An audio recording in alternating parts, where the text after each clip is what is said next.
we go above 2 degrees C, the changes are going to be pretty severe and irreversible.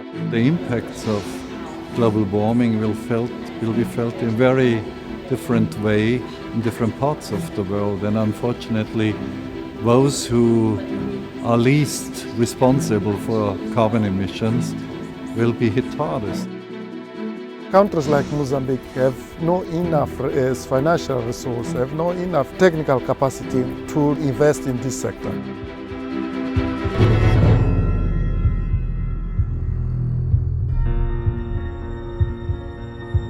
The world needs significant, relevant, effective instruments that are helping emerging economies and developing countries contribute to this global effort of tackling climate change.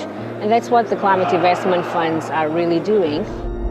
If we didn't have the chance to find this loan, I would be doing this maybe not this year, maybe 10 years later when I have enough funds. Today, I found this fund and then I did this job properly.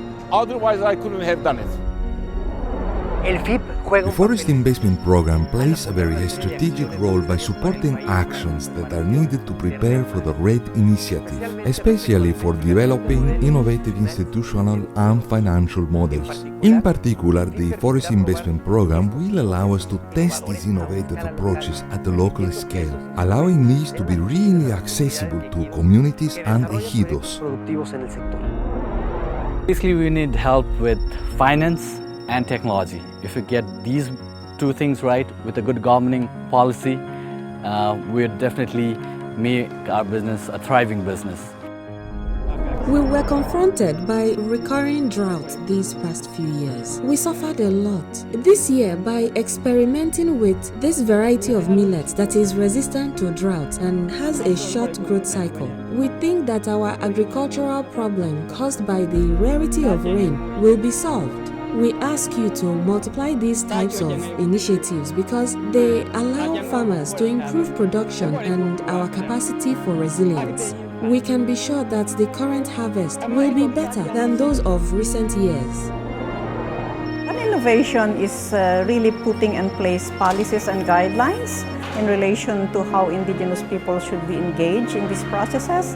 And of course, one concrete result of this is also putting in or allocating dedicated grant mechanism specific for indigenous peoples and local communities under the Forest Investment Program. Ukraine is one of the least energy efficient countries in the world. This solar power plant in Porogi can produce enough electricity to power more than 2,100 households. The emissions savings are the equivalent of taking 2,000 cars off the road for good.